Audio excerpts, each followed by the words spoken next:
Another loss as expected. The Tampa Bay Buccaneers are now 5-10 after losing to the Dallas Cowboys. I apologize for this very late reaction. As you can tell, I'm not home. I'm in a different setting. I'm actually back on the East Coast visiting family for the holidays, and I was actually in Philly today, so I was unable to watch the game live or watch it at all. So this entire video is based just on what I've been reading online and just the highlights that I watched. Because of that, the format's going to be a little bit different, so there are no winners and losers since I can't really base it off of highlights, and I'm just going to talk about what I think the Bucs did and kind of the direction moving forward, I guess. So if you are new here, if you're a Bucs fan or if you're a Dallas fan just tuning in, please click subscribe. I do weekly reactions to the Bucs and a bunch of other stuff on my channel. Like this video, and Bucs Nation, please comment. What do you think about the state of the team? Do you think Jameis comes back? And do you think a future coach, the new coach, because you know, being honest, Dirk Cutter's not coming back. Do you think the new coach would want to keep Jameis? But let me get into kind of my analysis. I did watch just the highlights, and I kind of watched a couple of them over a little bit, and I wrote down a few notes on what I think is important to talk about. The first thing I want to say is that Jameis Winston, I realize, has a lot of heart still and a lot of hustle. On that first fumble that the Dallas Cowboys returned like 60, 70 yards to a touchdown,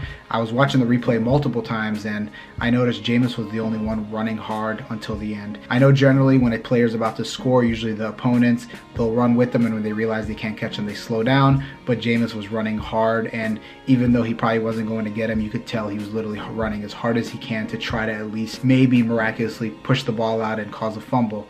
And also near the end of the game, when the Bucs went for it on 4th and 6, they were inside the 10, and Jameis ran. You could tell he had a lot of heart. He ran, he got hit, he broke out of it, and he kind of dove and tried getting the first down. Obviously, he was a little bit short, but I think that's one thing that we need to consider if we are going to keep Jameis or decide to get rid of him, is the amount of heart he has. I remember Josh Freeman kind of had that heart early on, and then later on in his career, it kind of disappeared in those Schiano years. So I think it's very good that we have a player that's still passionate and has heart and is going to play hard, even when the play seems impossible, like with that fumble return. So that's one positive thing to keep in mind, as well as when he was benched for Ryan Fitzpatrick, him on the sideline trying to amp up players, and then, you know, celebrating every time the Bucs did something good. You could tell he still felt part of the team, and, you know, like a very important part, and wasn't really grouchy on the sideline or just kind of sitting in his own. Another thing that we've noticed now for a few weeks is that Cairo Santos has to go. We thought potentially he could be an answer. He had a couple weeks where he made a bunch of field goals and extra points, but lately he's been missing something every week, essentially. This is what it feels like. I know last week was a botched extra point because of the rain in Baltimore and all that,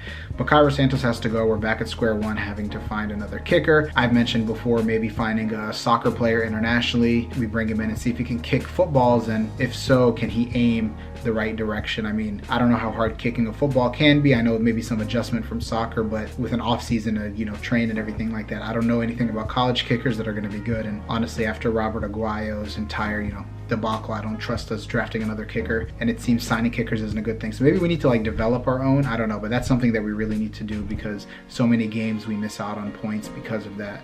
So we definitely got to figure that out and see what we can do moving forward, because we can't have special teams. It feels like the last 5 years special teams has been like our Achilles heel consistently throughout those seasons. Also, Adam Humphries is such a beast. We have to re-sign him. He literally reminds me of like those Patriots receivers, like kind of like an Amendola.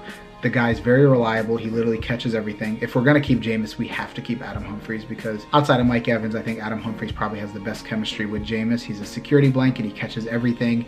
He's so small and shifty, and he's able to break tackles. It seems like he's always getting a first down. He's always catching it short and taking it to a first down. So I think we definitely need to keep him. I always believe that he's the hardest working receiver on the field, because he's so little. He's not as fast as a bunch of other receivers, and he's always catching short balls and somehow turning them into first downs. A lot of his screens he catches, you feel like he's going to get hit, and somehow he shifts out of it and takes it 10, 15, 20 yards. So we definitely need to re-sign him. He's making a case to be really highly paid, and I think we have to pay him, because if we have Mike Evans long-term, him, and then Chris Godwin moving forward, as well as OJ Howard, and whatever we do with Brate, I think we'll have a solid receiving core for the next 5, 6, 7, maybe 10 years. And with that being said, obviously Mike Evans, as we've known, I think he has been probably the most consistent player in the last 5 years, probably our best player. Continuous 1,000-yard seasons, continuously reliable. Anything we need from him. I know a lot of people are going to say he's not as great as like Julio Jones or AB, because yards after catch, he's not as explosive. I know he's mostly like, it seems he's more of a possession receiver. He's always hit right as he catches it, and maybe that's because Jameis's ball placement or not, but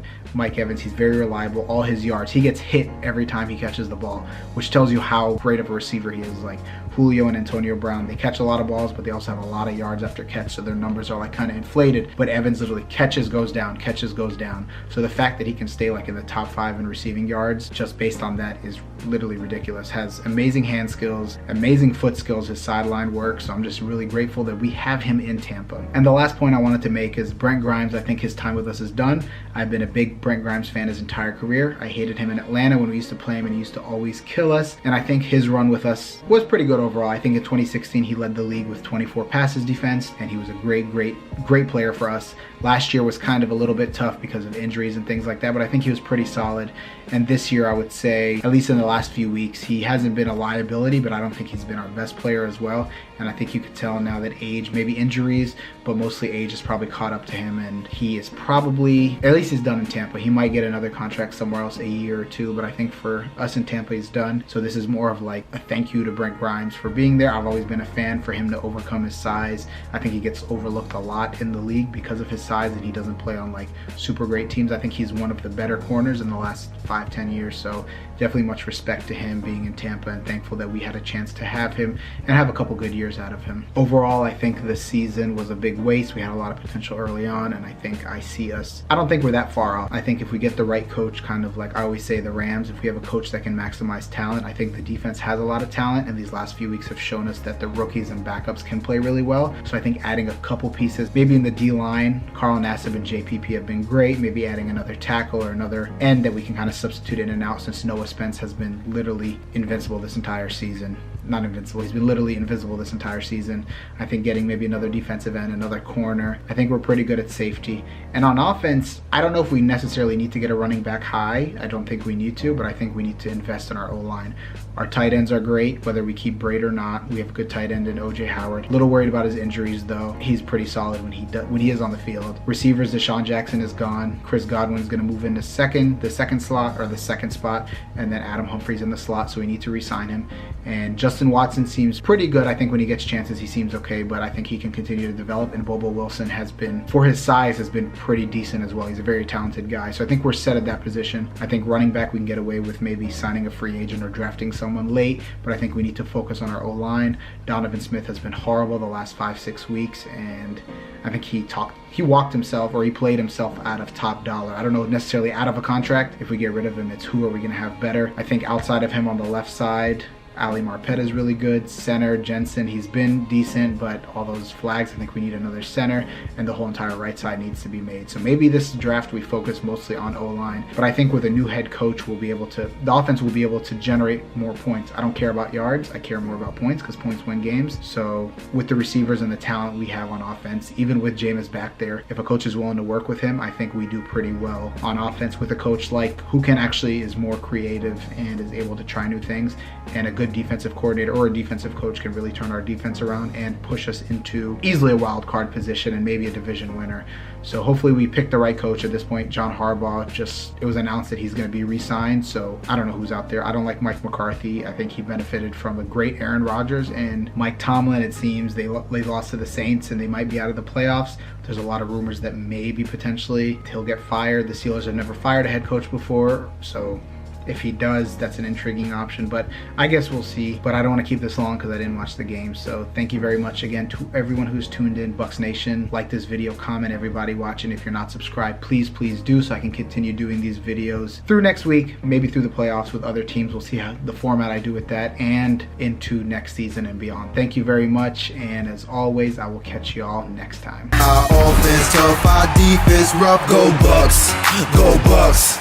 Ain't no other team stopping us. Go Bucs, go Bucs.